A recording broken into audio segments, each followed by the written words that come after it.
Olá a todos. Vamos começar hoje aí a terceira reunião nossa, formação interna do Leigos pela Fé. Desde já agradeço a todos que estão presentes, aqui na reunião. Também agradeço aos que estiverem vendo a gravação que está no nosso canal aí do YouTube. Se ainda não inscreveu, faça inscrição, dê o like, faça os procedimentos de praxe, E aí, vamos ter, então, sem mais delongas, já iniciar com a formação aí de hoje com o Henrique. E aí o Henrique já começa com a oração e joga já o conteúdo para a gente aí. Beleza, seja obrigado. Sejam aí todos bem-vindos. Espero aí que vocês possam aí acompanhar e aprender assim mais um pouco durante essa formação aí. A primeira aula que nós fizemos é a nossa primeira formação. Falei um pouco sobre oração, o que é oração, por que devemos rezar, os benefícios, os erros que devemos evitar. Então, caso você não tenha conferido, o CJ vai colocar uma tarjinha aqui para que você clique e possa assistir ela depois. Mas, voltando, vamos então iniciar essa nossa formação em nome de Deus que é Pai, Filho, Espírito Santo. Amém. Convido você a rezar a oração do Espírito Santo, pedindo que ele venha na nossa mente, no nosso coração, para que nós possamos aprender tudo aquilo que ele tem para revelar para nós. Vinde, Espírito Santo, enchei os corações dos vossos fiéis e acendei-nos do fogo do vosso amor. Enviai o vosso Espírito, tudo será criado e renovareis a face da terra. Oremos, Deus que enche os corações dos vossos fiéis com a luz do Espírito Santo, fazer que apreciemos completamente todas as coisas segundo o mesmo Espírito e gozemos sempre da sua consolação por Cristo Senhor nosso. Amém. Iluminai, Senhor, as nossas ações, para que tudo fizemos para vós comece e vós termine. Em nome do Pai, Filho e Espírito Santo. Amém. Teve mais um tópico que eu vi sobre oração que eu achei que valeria a pena compartilhar com vocês, que são os graus da oração. Nós temos basicamente 3 graus de oração que nós podemos ensinar para uma outra pessoa. Existem mais graus, mas a partir deles aí já é a graça divina ensinando a pessoa, já não tem como mais uma pessoa ensinar para a outra. O primeiro grau nós chamamos de oração vocal. A oração vocal é a oração que a gente faz igual nós quando rezamos o Pai Nosso, uma Ave Maria, fazemos as nossas orações públicas. Essas são orações vocais, que é você simplesmente dizer e repetir palavras. Essa é uma oração que qualquer pessoa pode fazer, você não precisa sequer ter religião para fazer a oração vocal. Basta ter um texto e você o repete. Mas a gente também não pode achar que, já que é uma oração assim, ela não tem valor. Não, ela tem um valor sim. Ela é o primeiro passo que você tem na fé cristã. A fé cristã é uma religião não só que possui estudo, uma doutrina, mas é principalmente uma religião de vivência. Você vive o cristianismo, você não só estuda, ele não é abstrato. Então, você dar o primeiro passo para a oração vai te permitir o treino para alcançar os próximos degraus. Então, ele não deve ser um passo menosprezado. E aí, você, mesmo que muitas vezes não entenda a oração, mas você vai repetindo, vai rezando, e com a graça divina, o seu coração ele vai se abrindo para os próximos graus de oração. O segundo grau é a oração meditada. Como é que é a oração meditada? Você vai rezar e vai meditar.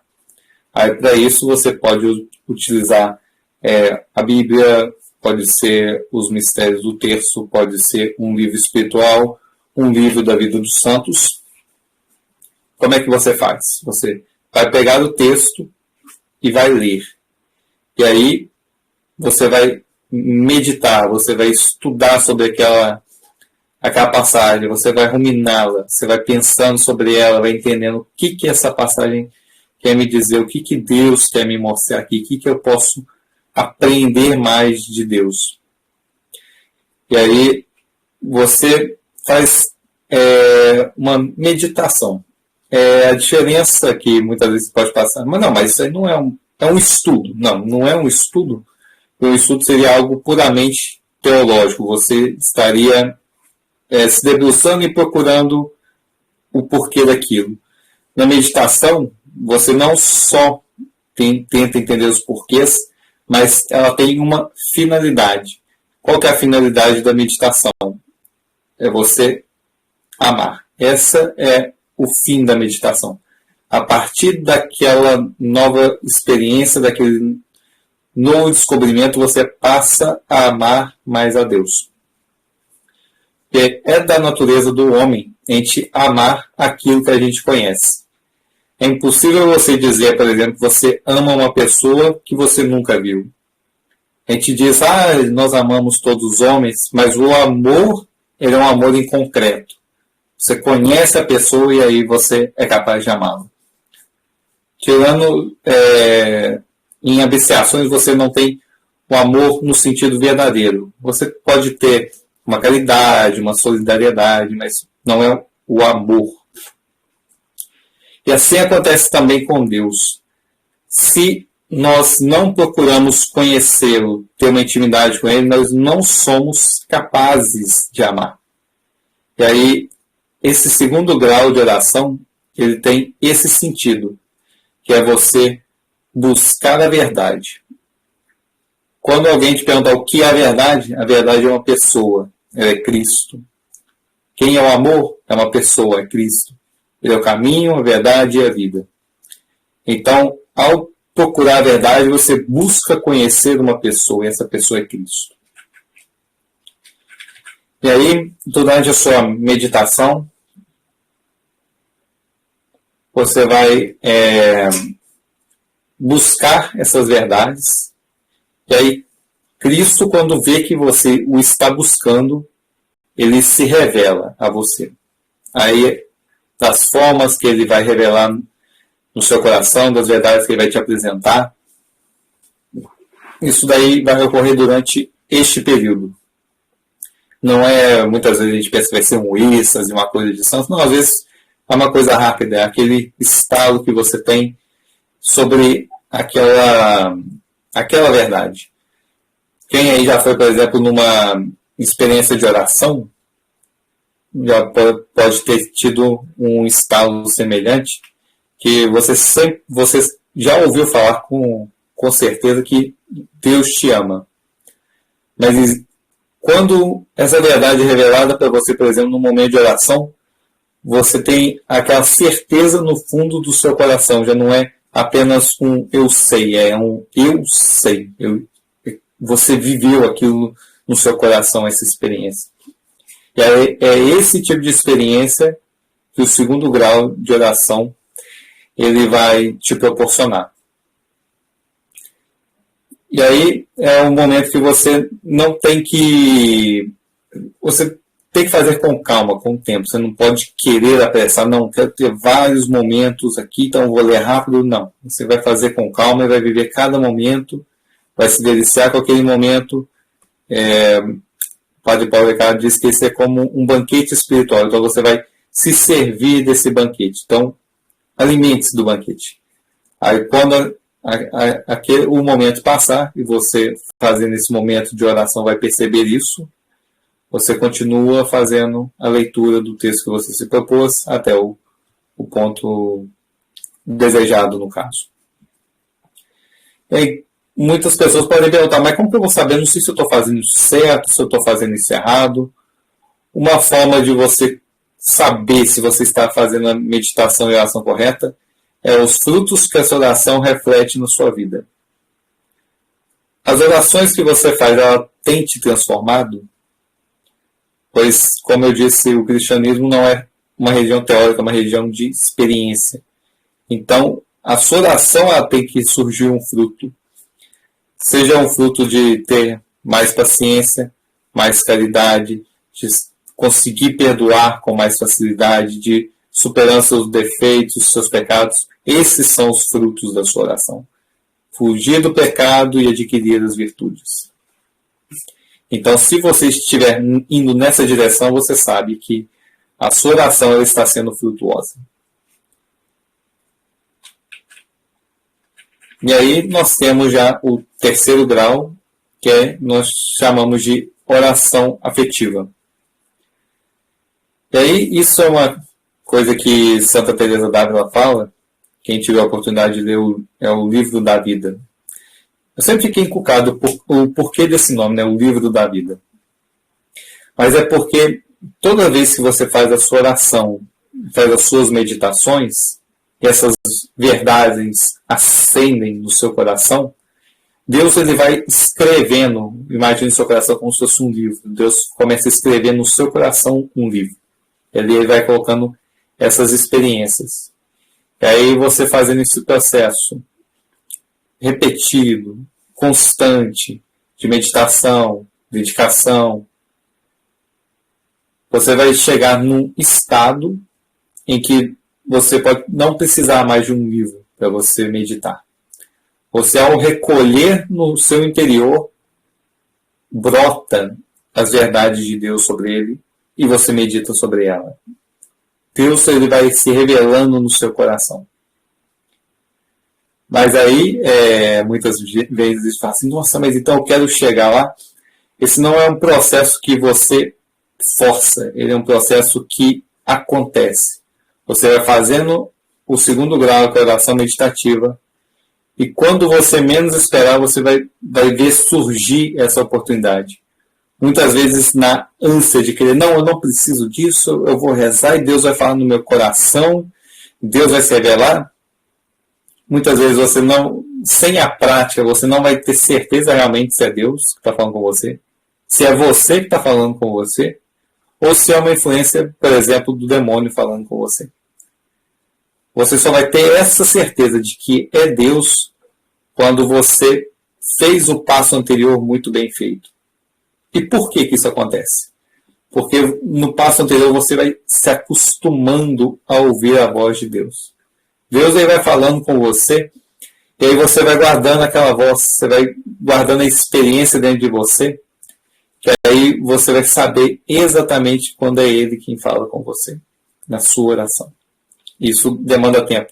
Quando eu digo tempo, anos. Pode ser 10 anos, pode ser 15 anos, pode ser mais, pode ser menos. Tudo depende também da graça de Deus. Então é importante você primeiro abrir o coração e ir fazer uma experiência com calma, sem pressa. Não é, como eu brincava com o Sidney, não é uma corrida para ver quem chega mais rápido lá, não. É a sua experiência com Deus, a sua experiência de vida com Ele. Você tem que dar o primeiro passo e começar. Depois você deu o seu sim, você vai caminhando todo dia, todo dia, todo dia. A gente quer, às vezes, num ano fazer muita coisa. Não coloque, não estipule tempo. Vai fazendo todo dia, todo dia, todo dia. Que aí, com certeza, daqui a um ano você vai estar melhor do que hoje. Daqui 5 anos, melhor do que um ano. E assim por diante. E sempre lembrar o porquê da sua meditação. Para que você conheça a Deus e possa amá-lo verdadeiramente. Nessa vida e na próxima.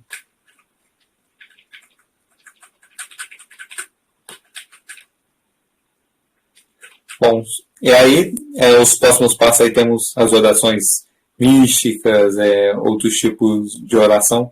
Só que aí essas são dons de Deus, não depende mais de nós. Até esse passo é possível a gente aprender, a gente ter mais ou menos, digamos, um guia para você saber como você fazer.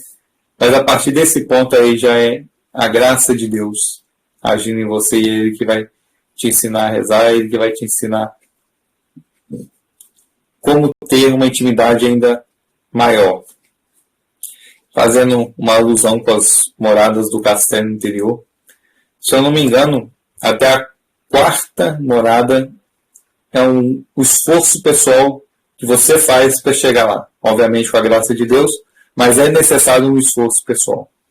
A partir dela, acredito que apenas a graça de Deus para aquelas pessoas que Ele escolheu para ir avançando. E bom, além desse detalhe, eu queria explicar para vocês hoje 2 orações que a gente reza no nosso terço e que é extremamente importante. Eu conversei com o Sidney durante as formações, eu explicaria do Pai Nosso, da Ave Maria e do Credo. Da Salve Rainha, acho que dá para a gente fazer também. Mas aí hoje eu vou falar para vocês da oração do Pai Nosso e da Ave Maria, passando aqui todas as partes dela e tentar explicar aqui o significado. Por mais que a gente explique a oração, ela continua tendo ainda mais significados. Você não é capaz de extinguir tudo que tem nela. Mas aqui temos uma base, uma explicação, para, digamos assim, uma explicação inicial.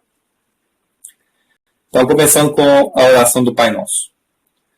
O Pai Nosso, não sei se vocês sabem, mas ele é dividido, colocamos assim, em 7 pedidos no Pai Nosso. Digamos que tenha 7 partes ali envolvendo dentro da oração. E é interessante também quando você vai na igreja e você olha no altar, além da cruz, você tem 3 velas à direita e 3 velas à esquerda, que também simbolizam o número 7, que também está dentro do Pai Nosso, que é o número da perfeição. Então esse aí é só uma curiosidade para vocês repararem quando for na missa. Não é toda igreja que coloca no altar, não, mas às vezes coloca do lado, então vocês podem procurar por lá.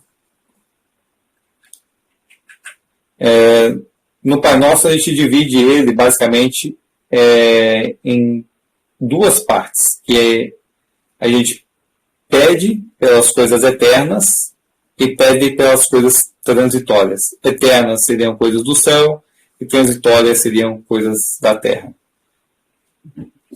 Mas São Tomás ele também faz uma divisão diferente do Pai Nosso, que divide nos pedidos, na primeira parte que são os pedidos que realmente são feitos, a segunda que são os meios para obtê-los, e a terceira que é a retirada dos empecilhos. Então, a primeira parte do Pai Nosso é Pai Nosso que estás no céu. É o vocativo e enche os corações de confiança em Deus. Nós chamamos Ele de Pai, porque nós, quando Jesus fez essa oração, as pessoas tinham à vista uma ideia de Deus não como um Deus que ama, mas era um Deus apenas que punia. Aí quando Cristo chama Ele de Pai, ele causa muito espanto. Como que a gente vai chamar Deus de Pai? Aí Cristo revela essa face de Deus, que é um Deus que ama, que cuida, que é realmente o nosso Pai. Aí temos, depois continuando, santificado seja o vosso nome. Já temos aí um verbo, santificado seja, impositivo. Então, este é o primeiro pedido. Nós pedimos para que o nome de Deus seja santificado. Isso, e o que significa santificar? É dar glória. Portanto, a finalidade de toda a criação é dar glória a Deus. É aqui que a natureza e todos os seres foram criados para dar glória a Deus. Dar glória a Ele foi o desejo ardente de todos os santos e de todas as santas ao longo de toda a história da Igreja. Ele não quer que nós o amemos apenas aqui na terra ou apenas no céu. Ele quer que nós o amemos durante todo o nosso percurso. Então nós damos glórias aqui, já como um prelúdio, um ensaio das glórias que daremos a Ele lá no céu.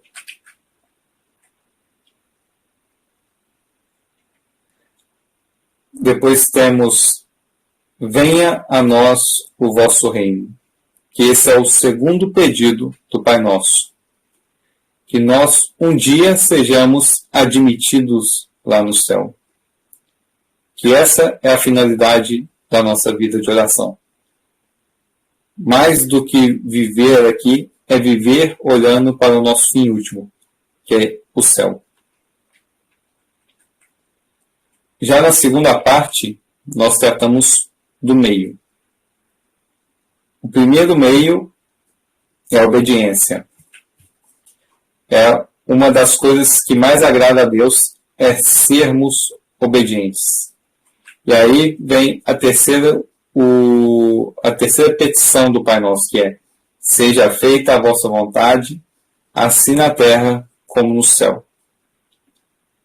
Quando a gente pede que fala assim na terra como no céu, podemos entender que no céu, lá é feita a vontade de Deus. Tudo está em perfeita ordem, perfeita harmonia. E como pedimos para que aqui na terra seja feita, quer dizer que aqui ainda não é feita a vontade de Deus. Então nós clamamos a Deus para que aqui também seja feita a vontade dele. E aí, os meios para isso, Deus ele ilumina a razão humana, o coração dos homens, que se responderem ao chamado dele, já podem ir fazendo a experiência do céu aqui na terra. Assim como também se opuserem à vontade de Deus, já pode estar fazendo um prelúdio do inferno aqui na terra.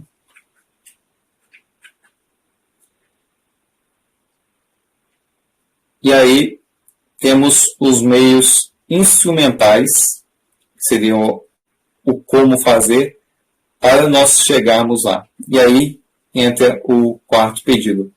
O pão nosso de cada dia nos dai hoje. Toda vez que a gente reza essa oração, nos vem com certeza na cabeça talvez um pãozinho de sal, mas apenas o alimento. O alimento que nós pedimos a Deus que revigore as forças do nosso corpo. Assim como esqueci o nome da turma, mas lá que estava lá com Moisés, que pediu o maná, Deus deu aquele alimento para restabelecer suas forças. Mas essa oração ela não se encerra apenas no alimento do corpo, ela também encerra-se no alimento da alma. E qual que é o pão da alma? É a Eucaristia.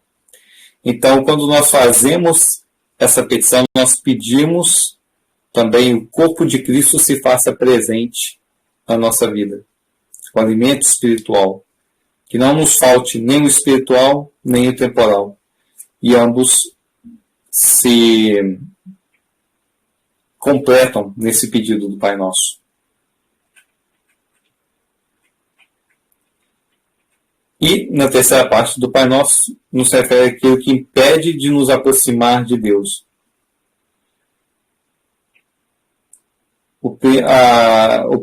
A primeira realidade é do pecado, que é a via que pode nos levar à condenação. E aí nós pedimos a Deus perdoar-nos as nossas ofensas, assim como nós perdoamos a quem nos tem ofendido. Então nós sabemos que somos pecadores, que ofendemos a Deus gravemente, e aí pedimos a Ele, perdoai as nossas ofensas. Só que ela ainda vem condicionada, assim como nós perdoamos a quem nos tem ofendido.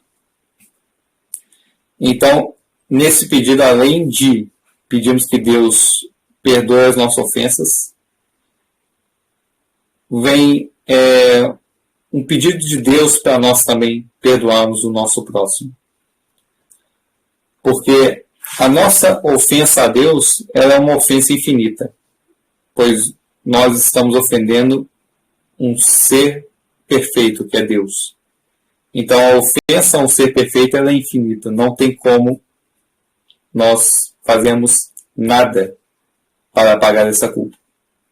Não há oração, não há expiação, não há o que você possa fazer para perdoar esse pecado. Por isso que Deus mandou o próprio Filho para que através do seu sacrifício, do seu sangue, que é um sangue divino, pudesse remir os pecados. Apenas um ser divino, perfeito, poderia perdoar uma culpa infinita. E é isso a morte de Cristo. A sua morte deu-nos a vida, pois agora os nossos pecados foram lavados pelo seu sangue. Então Deus perdoou a nossa ofensa, uma ofensa infinita. Agora, uma ofensa que eu faço a você, uma pessoa a outra pessoa, essa é uma ofensa finita, pois são dois seres equivalentes. Digamos assim, dois seres imperfeitos. Então, se Deus, que é perfeito, perdoou a nossa dívida, que é infinita, Ele também quer que tenhamos misericórdia com o irmão e perdoemos a sua dívida, que é finita. Se eu não me engano, foi no Evangelho desse domingo que fala do rei que perdoou o servo que devia uma quantidade infinita de ouro, uma quantidade impossível de pagar. E aí, quando essa pessoa que foi perdoada encontrou com um amigo dele, que eu devia muito menos, ele não havia sido capaz de perdoar. E aí, o que o patrão faz? Joga o primeiro na prisão. Com isso, Cristo quer nos dizer: eu te perdoei, você também deve perdoar. Esse ensinamento ele se encontra dentro da oração do Pai Nosso.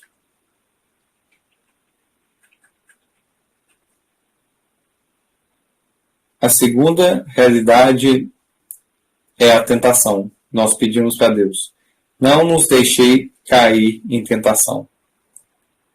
A tentação ela vai estar nos rodeando durante todo o tempo, mas ela é menor do que a graça de Deus. Então, nós pedimos a Deus para não nos deixar cair em tentação. E veja, deixar cair em tentação não quer dizer que não vá haver a tentação. Quer dizer que, quando ela ocorrer, Deus nos dará força para suportar. Assim como nas tentações de Jesus no deserto, houve a tentação, mas ele não caiu na tentação. Assim também nós precisamos pedir a Deus para que não caiamos na tentação. E por fim, o último pedido é: mas livrai-nos do mal. E aí, desse mal, a gente sempre pensa ele com o mal maiúsculo, mas na oração inclui todo o mal, desde o mal do demônio, até das dificuldades banais do dia a dia, situações ruins, situações constrangedoras, que literalmente nos faria algum grau de mal. Nós pedimos para Deus nos livrar dele. E aí, muitas vezes a gente pode cair na soberba e falar: não, mas isso daí é bom porque é santificante. Sim, isso realmente é. Mas aí você usa a situação para a sua santificação.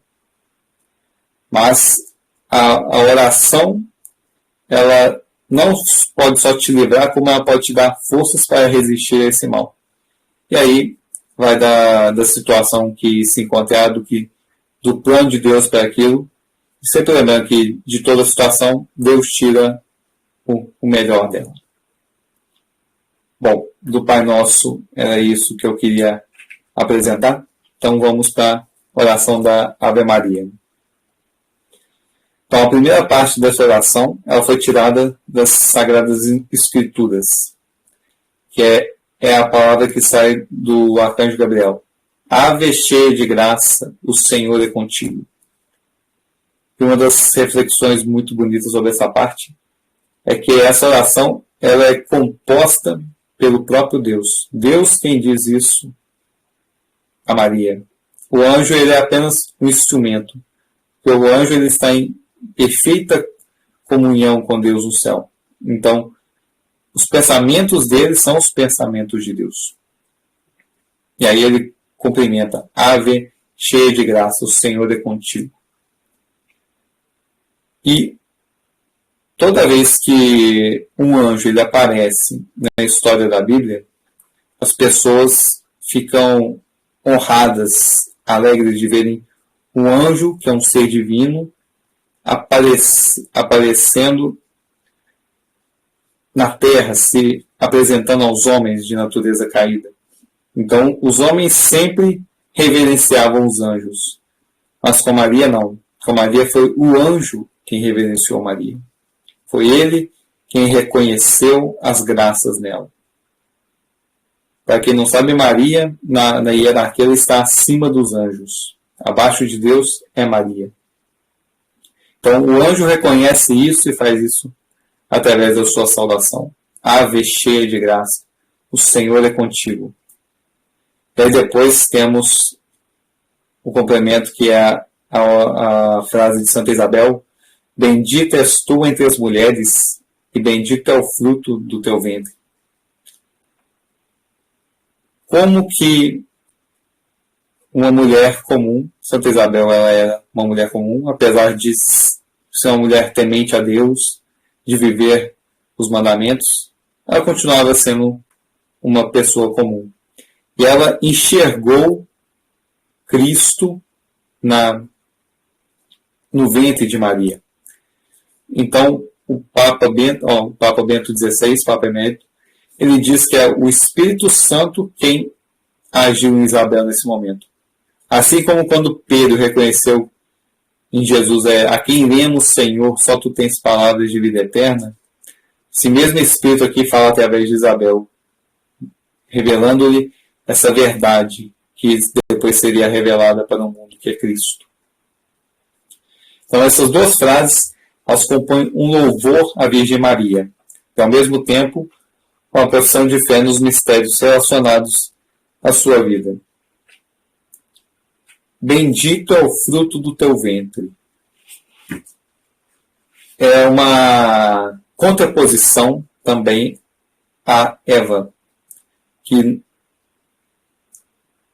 quis comer o fruto lá da árvore da vida para ser como Deus. E aí ela ocorreu no pecado. Já Maria ocorre o contrário. Maria não coloca o fruto para dentro. Ela é gerado dentro dela para o mundo. Então é o movimento oposto. Enquanto Eva tinha o movimento de vou ter isso para mim, Maria gerou a Cristo para que o mundo fosse salvo. Então as direções tomadas por ambas são opostas. E aí ela diz: como mereço que a mãe do meu Senhor me venha visitar? Então ela percebe que o fruto do ventre já era o Senhor. E os judeus esperavam a vinda do Messias. Então ali lhe foi revelado que o fruto do ventre de Maria seria o Messias que vinha até o mundo. E aí depois temos a segunda parte da oração, que é uma súplica dos fiéis. Santa Maria, Mãe de Deus. Nós dizemos que ela é santa. Santa Maria. Mãe de Deus é uma verdade. O fruto do ventre dela é Jesus e Jesus é Deus. Então, Mãe de Deus. Theotokos. Rogai por nós, pecadores. Na cruz, quando Cristo dá Nossa Senhora para o seu discípulo: eis aí tua mãe, e mãe, eis aí o teu filho. Ele consagra Maria como a intercessora da humanidade. Deus nos deu sua mãe para que, através dela, possamos encontrar um caminho de salvação. A criatura mais perfeita criada por Deus, Deus a dá para a humanidade. Não bastou ele dar o seu Filho único Jesus para morrer na cruz, ele ainda deu a sua mãe para nós, que é a nossa intercessora. Rogai por nós, pecadores. E o final da oração fala: agora e na hora de nossa morte. Interessante, né? Por que rezar agora e na hora de nossa morte? Porque são os dois únicos instantes que o ser humano possui na vida. Que é o momento do agora, que é o que nós vivemos. O que passou não volta e o futuro não existe. Então nós só temos o agora. E a hora da nossa morte, que é quando se encerra a nossa jornada aqui. tudo que nós podemos fazer para nos santificarmos, para estarmos mais unidos a Deus, para alcançarmos a plenitude, é feito durante essa vida. E esse é o tempo que nós temos, do agora até a hora da nossa morte, que nós não sabemos quando será. Então, ela é essa intercessora que nesses 2 momentos está junto de nós. Bom, sobre as orações é isso. Eu espero que vocês tenham conseguido aprender um pouco mais e na hora de rezar, lembrar dessas palavras, de alguns dos ensinamentos e poder rezar com mais amor, com mais devoção, sabendo que essas orações não foram criadas assim por acaso, ou é costumeiro, não, elas têm uma profundidade imensa. E que quando você reflete sobre elas, não tem como você não amar um pouco mais a Deus, não tem como você não amar um pouco mais a Virgem Maria. Ao você ver cada detalhe que foi colocado nessa oração, tudo foi pensado, tudo foi muito bem feito para que, ao rezarmos, tudo que nós precisamos pedir já esteja incluído, tudo que nós precisamos fazer já está ali. E Deus, sabendo disso, nos presenteou com tamanha graça. Bom, é isso. Eu vou deixar agora com o nosso caro Sidney, que vai puxar agora para a oração do terço. Sidney, aparece aí, meu nobre. Não, tem que poder fazer o período de perguntas, né, meu caro? Pois é, exatamente, né? A gente vai ter um momento aí de perguntas, né? Quem tiver alguma pergunta ou comentário, né, ou sugestão, qualquer coisa, né? O momento é agora para poder falar. Vou só puxar, né, a filha aí. Eu achei bacana a primeira parte, né, das orações, né, que estava explicando, né, os graus de oração, e realmente você fez a comparação boa, né? São como as moradas mesmo, né? Chega determinada morada ali, depende mais da gente, né? É tudo plenamente a graça, né? A gente sempre depende da graça, mas chega determinada morada, não depende somente da graça. Só a graça. Depende mais da graça. Então fica aberto aí, né? Quem quiser fazer algum comentário, alguma pergunta, né? Para o Henrique poder responder. Quem estiver assistindo a gravação, né, a princípio vai ser só para os membros, né, que faz parte da equipe, mas, né, nada impede da gente abrir, né, para todo mundo poder assistir. De toda forma, quem tiver alguma dúvida ou pergunta no nosso grupo, né, do WhatsApp ou do Telegram, ou pode perguntar aí nos comentários aí do vídeo, né, que vai estar no YouTube.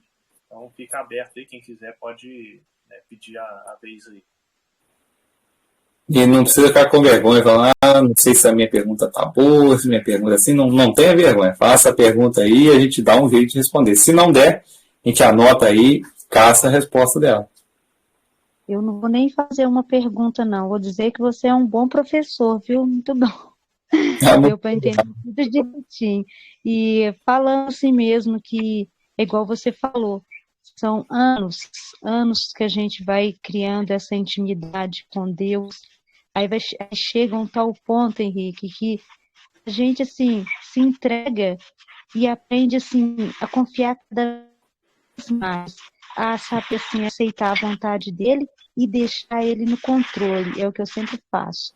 Que às vezes a gente não sabe o que é bom a gente faz as nossas orações, pede para ele sempre perto, mas tem sempre que falar, seja feita a vossa vontade, né? E aí a gente deixa ele no controle e a gente vai aprendendo isso com anos, né? Anos de orações, anos de intimidade que a gente vai tendo, e vai assim, tendo a confiança em Deus, em Nossa Senhora, em Jesus, e quando a gente põe tudo nas mãos dele, deixa ele no controle, ele vai abrindo o caminho, ele vai mostrando o que é para a gente fazer. Então, é isso aí que você falou. É anos, né? Não adianta a gente querer achar que a gente vai rezando assim, 1 ano, 2 anos, que a gente vai conhecendo, não. É com o tempo mesmo que a gente vai tendo essa intimidade com Deus. Você falou muito bem mesmo, gostei muito. Eu gostei muito do que você falou, que isso é uma tendência que a gente tem de querer controlar tudo, que tudo esteja ali sobre a nossa supervisão, que a gente vai saber todos os detalhes, todos os desfechos, nada vai escapar do que a gente imaginou. E muitas vezes não acontece nada como a gente imaginou, a gente fica assim perdido. E aí Deus muitas vezes permite a gente cair em umas situações dessas para que a gente aprenda a confiar nele. Quando não tem mais nenhuma saída para você, a única solução que você tem é olhar para você e falar, meu Deus, me ajuda. E aí, essa é uma pedagogia que Deus faz com a gente para ensinar a gente a confiar, que a gente muitas vezes confia muito pouco. Obviamente, a gente vai fazer tudo o que estiver ao nosso alcance, mas a gente faz, como acho que diria acho que é São Bento que diz, trabalhe como se nada dependesse de Deus e ore como se nada dependesse de você. Então, são as duas realidades que a gente tem que trabalhar. A gente, humanamente, vai fazer o nosso melhor, vai fazer o nosso possível em todas as situações, mas vai rezar como se a gente não tivesse força nenhuma, para que Deus possa fazer conforme a vontade dele. E aí, isso aí vai ensinando para a gente, uma coisa que a gente acabou comentando também na reunião anterior, que o Cid até mostrou o livrinho, que é da conformidade com a vontade de Deus. Que aí nada vai nos perturbando, a gente vai literalmente vai sendo guiado pela vontade de Deus, e aquilo não nos constrange, aquilo não nos amargura. A gente sabe que Deus ele vai tomando conta de tudo, que ele sabe tudo o que está acontecendo, ele escuta a sua oração, ele faz aquilo que é o melhor, mesmo que a gente não entenda. Tem coisas que a gente só vai entender depois que a gente chegar lá do outro lado, lá no céu. Lá, as verdades todas serão reveladas de todas as situações que a gente não entende, situações que não fazem sentido nenhum, porque a gente não tem a visão do todo, mas Deus ele tem. Então isso aí muitas vezes acontece, por exemplo, quando uma pessoa morre, a gente fala assim, nossa, mas fulano não podia ter morrido e não sei, fulano, mas às vezes aquele foi o melhor momento dele ter morrido, porque Deus sabia que naquele momento aquela alma poderia ser salva. Que se, por exemplo, ela continuasse nesse mundo, ela poderia cometer um pecado mortal e ela poderia ser lançada no inferno. Mas com a sua morte ela foi salva. Não é obviamente o caso de todas as mortes, obviamente. Mas há situações que são assim. E a gente só vai ter essa verdade mostrada para nós depois que a gente morrer e estiver lá com Deus. Que aí vamos entender perfeitamente tudo o que aconteceu. E aí até lá, o que nos resta? Louvar, agradecer a Deus e pedir que Ele continue sempre caminhando, guiando a gente. Não é uma coisa fácil, não é uma coisa... Vai falar assim, vai fazer a partir de agora, não. Você vai rezando, vai pedindo a graça e você vai... Deus vai moldando o seu coração para que isso vá se tornando mais natural à medida que o tempo for passando. E essa é uma forma também de fazer a gente ser humildes, né? Tirar soberbo, como você falou no começo aí, né? Quem somos nós, né, para achar o que é melhor para nós, ou quem somos nós, né, para achar o que é a melhor forma, né? A gente tem mania de, não, tem que estar tudo sob nosso controle, tem que estar, né? A gente que tem que ter o domínio, não. A gente tem que realmente confiar na graça e tudo mais, né? Eu mostrei aqui, não sei se todo mundo está vendo aí, né? Um livro que o Henrique mencionou, ele é bem fino, né? Então eu recomendo para todo mundo aí, ó, fininho, numa sentada para ler.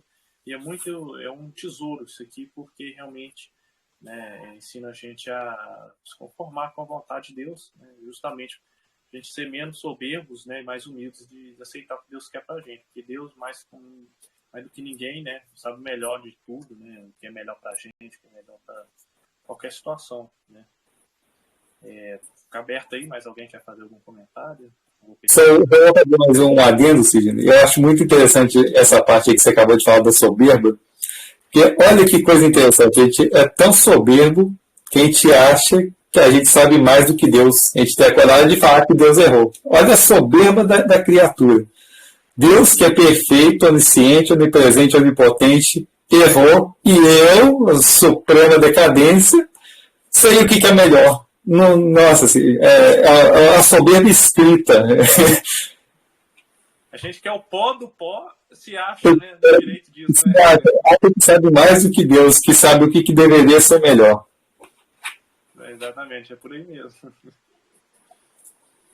E isso é outra coisa interessante, que o tempo para Deus ele não existe. O tempo é uma coisa nossa. Nós estamos aqui presos no tempo. Mas para Deus, todos os instantes da história eles podem ser resumidos num instante. Que é mais ou menos o que acontece com a Santa Missa. Quando há a elevação do pão, a consagração do cálice, nós somos transportados de forma mística até aquele momento em que Cristo ele é crucificado. Então, a gente obviamente não estava lá, mas através da missa nós podemos participar daquele evento. Porque para Deus não existe o tempo, o cronos que a gente está submetido a ele. Para ele todos os instantes são iguais. Então, quando ele vê uma pessoa, ele consegue ver todas as etapas da vida dela, consegue ver tudo o que ela vai fazer e ele sabe o que é o melhor para ela. E aí a gente baixar o topete da soberba, né? E estar mais em oração a Deus e escutar o que ele tem para dizer para nós. Calçar a sandália da humildade, como diz o ditado, né? No mínimo, né? E segurar um pouquinho, porque senão já vai adiantar outras formações. Que esse é um tema muito bom, né? Que dá para ter outras formações, né? A questão da missa, né? A ideia nossa é ter outras reuniões como essa, né? Outras apresentações e tudo mais. Né? Então, é importante a gente estar rezando pelo grupo, né? E o Espírito Santo ir conduzindo a gente nessas formações futuras aí que a gente for tendo, tanto a formação espiritual como a de hoje, né, quanto formação intelectual também, né, que a gente pretende fazer no futuro, né, tudo com a graça de Deus, né. Alguém quer fazer algum comentário? Só falar uma boa noite para todos, cheguei meio atrasado, né? Mas ainda chegou em boa hora, né, cara? Boa noite. Eu tava na missa. Mas eu tenho só uma dúvida, Henrique. Você nunca quis ser padre, não? Cara, aqui na Alemanha, 3 padres já me fizeram essa pergunta, rapaz. Você acredita? Oi? Estou cogitando, viu? Não descartei a possibilidade. Cogita mesmo. A explanação do Henrique foi muito boa. Não tem nem o que questionar. Foi excelente. Nos fez meditar muito sobre as nossas orações, né? Como o modo que a gente faz as orações. A gente precisa melhorar cada dia mais e trabalhar esse lado nosso, que é o lado da oração, né? Para que a gente consiga chegar mais perto de Deus. Eu acho que a gente, no dia a dia, a gente acaba afastando de Deus. E essa meditação na oração ela é muito importante, porque ela nos aproxima de Deus. E o Henrique foi esplêndido na explanação dele. Valeu, Henrique. Valeu mesmo. E eu digo aí, eu tenho um desafio para você, rapaz. Sabe qual que é as coisas mais difíceis para a gente conseguir fazer? É ter constância, fazer todo dia. Quando você fala assim, eu rezo o terço. Aí você reza um dia aqui, ou você vai lá rezar com o Sidney, é muito tranquilo. Mas quando você fala assim, eu vou rezar todo dia, aí o negócio ganha uma dificuldade que você não imagina, rapaz. Ou imagina, né? Se você estiver rezando todo dia, você sabe que tem dia que você fala assim, nossa, de novo, de novo, todo dia. É vencer ali vencer a preguiça, é vencer o desânimo, é vencer as desculpas. E aí pode acontecer 1001 coisas, vai surgir um serviço inesperado.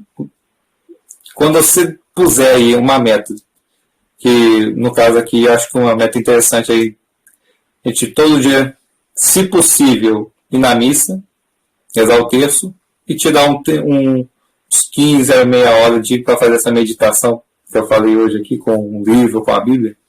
Se você se propor fazer isso todo dia, você vai ver a dificuldade que aparece, rapaz. Você não tinha preguiça até começar, mas depois que começou, o negócio é impressionante. Aqui na Alemanha, Comigo já aconteceu diversas vezes. Eu propus aqui na missa, porque aqui não tem missa todo dia. Mas todos os dias que tinha missa, eu me propunha aí.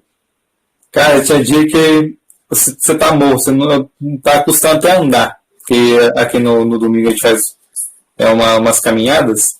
Eu cheguei em casa, morto, sabe quando se você escorar, você não precisa nem deitar, se você escorar você dorme, eu tava nessa situação.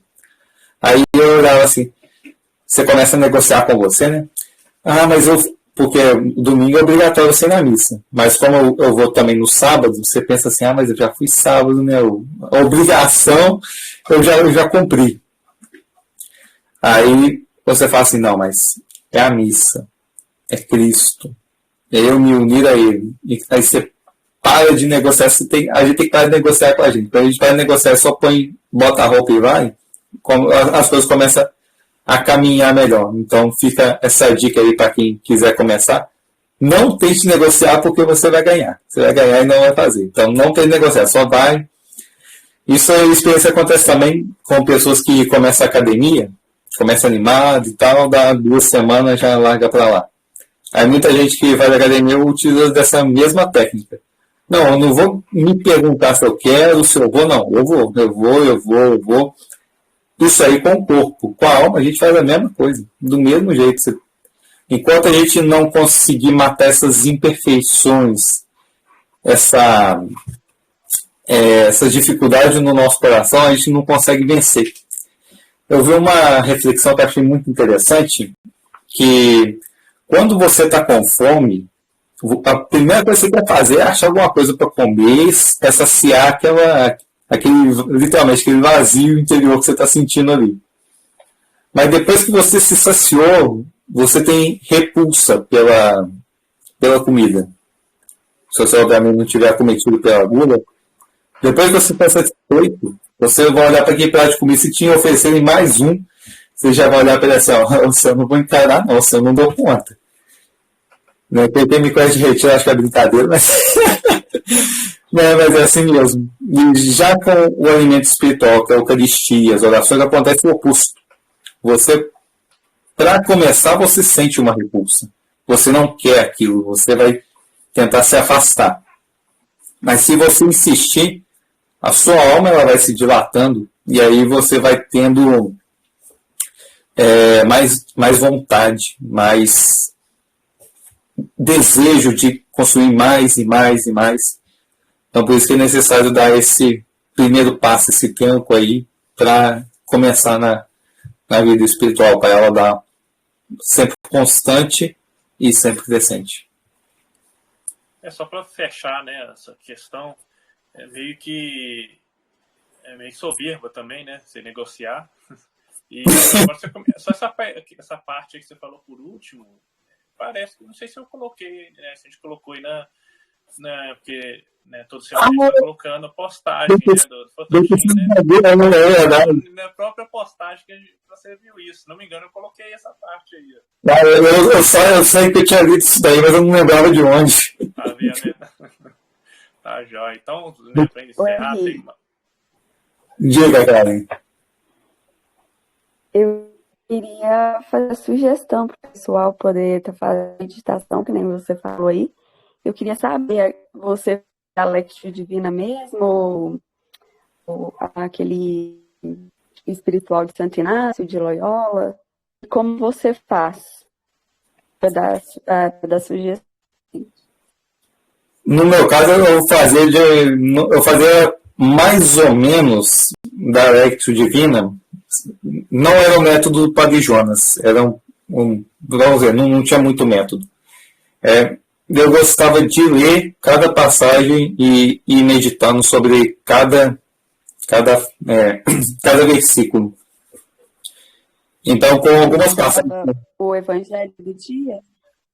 No caso, pega o Evangelho, no caso, eu peguei o método do Padre Jonas, e aí ele coloca lá primeiro as cartas, depois vai os evangelhos. Então, eu comecei com essa parte. Então, especialmente a carta de São João, lá, que é a primeira que ele fala para fazer, era, eu digamos assim, a mais fácil, porque ela é muito rica e tem muita coisa que você aprende nela ali, porque ela é muito bonita. Você consegue meditar cada frase, cada versículo ali, você consegue tirar muito ensinamento deles. Mas a minha mãe, quando ela está fazendo também, por exemplo, com o Antigo Testamento, tem muitas passagens ali que fala mais sobre guerra, morte, então é uma coisa mais... É difícil de você meditar se você não tiver um conhecimento prévio da Bíblia. Por exemplo, tem a parte do Antigo Testamento, que é quando Deus manda, se eu não me engano, pegar as crianças da cidade e jogar contra a rocha. Você não tem muito como falar assim, Senhor, deixa eu meditar aqui uma criança sendo jogada contra a rocha. Não é para ser meditado, por exemplo, dessa forma. É para você saber que ali é uma representação dos pecados e que é isso que nós devemos fazer com eles. Você não tem que poupá-los ou negociar. Você tem que, literalmente, acabar com eles, exterminá-los. Então, sem uma chave de leitura, um conhecimento assim, do Antigo Testamento, fica um pouco mais difícil. Mas vale a leitura. Então, aí, o que eu aconselharia? Começar com o Novo Testamento. Com o Novo Testamento dá para fazer isso. E depois, quando você começa a fazer com o Velho, você alterna uma parte do Antigo Testamento, uma parte do Novo, para você continuar fazendo as reflexões. Para quem faz ou não conhece nenhum método, tem o método do Padre Jonas, que eu acho que também ele é muito interessante de fazer. Depois vocês pegam na internet, eu não lembro de cabeça, mas você vai circular as promessas de Deus, o que Deus quer falar para mim. É um métodozinho que eu acho bem interessante também para você ganhar uma intimidade com a Bíblia. Você não só ler assim, correndo, você vai ler ela e vai estudar. É quase que um estudo. Deixa eu ver. Aqui tem uma promessa de Deus. Então, você lê essa promessa de Deus como uma promessa atualizada. É como se Deus estivesse falando com você e te fazendo aquelas promessas. E as promessas de Deus também... Desculpa. Na Bíblia, elas são promessas que também vão se cumprindo na nossa vida. E aí acontece de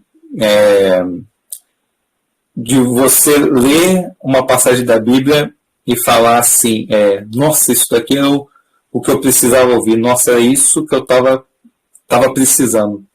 É Deus que, através da palavra dele, falou com você. Mas jamais fazer igual o pessoal que abria a Bíblia no meio, tipo um horóscopo assim, para ver o que Deus estava planejando para a vida dele. Por favor, não faça um negócio desse. É fazer realmente um estudo e ouvir o que Deus quer falar com você através daquela passagem. Aí você pode fazer isso aí também com a Bíblia, com um livro espiritual. Eu aconselho que quem não faz, comece com a Bíblia. Porque os livros espirituais eles já são um pouco mais, como é que eu vou dizer? Você já precisa estar com um contato maior, sabe? Já ter uma prática. Senão você muitas vezes não vai aprender tanto, ou não vai entender, não vai ter tanto fruto. Aí eu aconselharia começar aí com a Bíblia. Faria o método do Padre Jonas. Eu acho que seria muito bom para começar. Obrigada. Só uma curiosidade. Você faz o do Inácio de Loyola, cara? Não, mas eu sei que o Guido Schaeffer, não sei se já ouviu falar, no Servo de Deus, ele falia. Ah, legal. Servo de Deus, Guido Schaeffer, do o Rio Guido. de Janeiro. Guido, O Guido. Bem, sim. show, né? Eu já tava soltando junto lá, né? Você saberia explicar? Esse método eu não conhecia. Ele fazia. Então, eu queria bem ver a diferença. Tem uma diferencinha da Levina. É parecido, mas tem uma diferença. E, então, assim, tem um padre que acompanhava ele, chegou a pegar o livro Diário de Meditação e, assim, ele ficou impressionado, porque ele fala que isso encontrava no monges do deserto, a forma que ele que ele estava ali. Ele meio que entrava na história mesmo, sabe? Conversava como se ele estivesse ali, diante de Jesus mesmo. É bem profundo a forma que ele fazia. Era um método de Santo Inácio, né? Porque tem esse método curto, que faz tipo a Lectio Divina, e tem um que é tipo um retiro. Eu não sei bem como que é, porque eu não encontrei em nenhum lugar por aqui. Então, você fica esse retiro, não sei quantos dias, e ali você vai meditando. Ah, tá. Eu acho que eu tenho o retiro espiritual, né, de Santo Inácio de Loyola. Ele é de 30 dias para padres, e aí tem todas as etapas, mas eles fizeram uma versão para leigos que era de uma semana, e tem a versão também do final de semana, que é a versão jato, né? Aí, acho que faz os ensinamentos. Mas agora que você falou, me lembrei também, tem uma das meditações que você pode fazer, quando você estiver lendo uma passagem da Bíblia, você se imagina como um outro personagem que está ali dentro. Você não é nenhum dos personagens. Você é um personagem a mais que está ali observando tudo. E aí, quando você faz a leitura, você imagina não só a cena, mas você imagina as expressões faciais, as posições dos personagens, onde eles estão, como eles se sentiam, como que foi, por exemplo, numa passagem de Cristo falando para a adúltera, como é que era o sentimento dela antes, o que foi o sentimento dela depois, como é que foi o olhar de Cristo para ela, como é que foi o olhar dela para Cristo. E aí você medita todo, é um tipo de meditação bem assim, completa de toda a cena ali, e você vai absorvendo essas verdades através desses detalhes que também são corporais. Mas é um pouco mais complicado. Você tem que ter uma imaginação bem boa. E só para encerrar, né? A gente já estendeu muito tempo aí, né? Tem a questão da gravação. Estou preocupado com a bateria aqui do celular que está acabando. 2%. Só para comentar, né? Antes de encerrar, tem a Catena Áurea, que é dos Evangelhos, né? Então tem os comentários dos padres, né? Dos santos padres, né? Que falam, né? Que é o do cristianismo tanto primitivo ali, né, do primeiro milênio e tudo mais, foi organizado pelo São Tomás de Aquino. Esse aqui que eu peguei um verde, né, a Catena Áurea, são 4 volumes, né, esse aqui é o volume do Evangelho de São Marcos, e, enfim, eu não vou mostrar aqui, mas depois a gente, né, pode ver certinho, tem cada trecho, né, do Evangelho, né, trechos de homilias de vários padres referente a esse trecho, né, então, né, vamos encerrar aí, né, a reunião nossa aí, né, principalmente a parte gravada, deixar explícito aqui o agradecimento, né, pelo Henrique aí se dispor a ajudar a gente, né, principalmente a questão do fuso horário, né, e aí vamos agradecer, né, a reunião de hoje, né, com a Ave Maria, cheia de graça, o Senhor é convosco, bendita sois vós entre as mulheres, e bendito é o fruto do vosso ventre, Jesus. Santa Maria, Mãe de Deus, rogai por nós, pecadores, agora e na hora de nossa morte. Amém. Nossa confiança está no nome do Senhor, que fez o céu e a terra. Permanecemos sempre na presença de Deus, que é Pai, Filho e Espírito Santo. Amém. Muito obrigado a todos, né? E vamos encerrar a gravação. E na sequência a gente vai rezar o texto aí, na intenção do próprio grupo e também na intenção da consagração que vai ter aí, né, na Rússia e da Ucrânia. Possível, você vai precisar ligar aí um conector. Vou encerrar a gravação aqui. Da energia, senão você não vai conseguir